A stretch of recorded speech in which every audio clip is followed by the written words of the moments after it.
il peut arriver que vous vouliez insérer du texte déjà existant, c'est-à-dire que vous allez le copier d'une source et le coller dans votre page.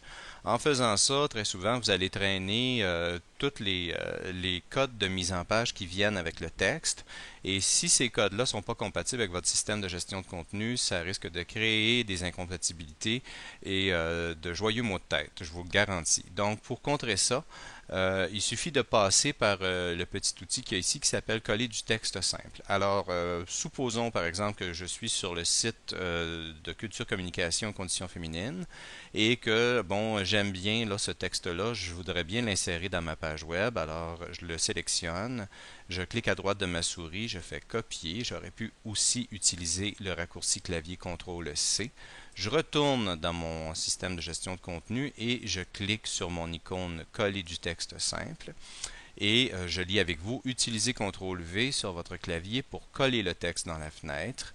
Alors j'ai tout simplement à faire CTRL-V et voici mon texte apparaît. Parce que j'ai gardé, coché l'outil conserver les sauts de ligne vont être conservés. Si j'avais décoché, alors là j'aurais un texte tout simplement raccourci dans un paragraphe. Alors je l'insère. Et là, ça a fait le ménage dans tous les codes. À partir de ce moment-là, moi, c'est à moi de vouloir, de faire ce que je veux avec ça. Je peux mettre ça en gras si je veux me faire un titre, le centrer. Bon, ces puces-là ne fonctionnent plus. Je peux peut-être m'en faire moi-même des puces. Bon, c'est juste pour vous donner un exemple. Je ne vais pas prendre trop de votre temps là-dessus.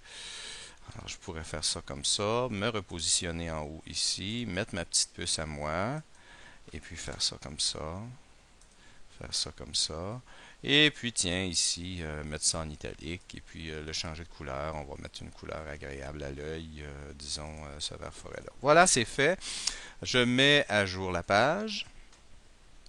Je vais aller vérifier sur ma page web pour voir si tout est en ordre.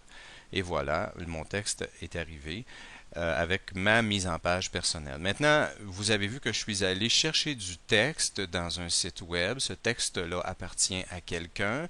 Celui que j'ai pris notamment est du domaine public, donc j'ai pas trop de misère à le prendre et à le mettre sur ma page web, mais la moindre des choses, ça va être pour moi d'indiquer la source et de mettre un hyperlien pour que les gens puissent se référer au site d'où provient le texte. Si le texte est du domaine privé, je vous en conjure, essayez de prendre contact avec les gens qui sont propriétaires du texte pour vous assurer que c'est correct, que vous puissiez l'insérer dans votre texte.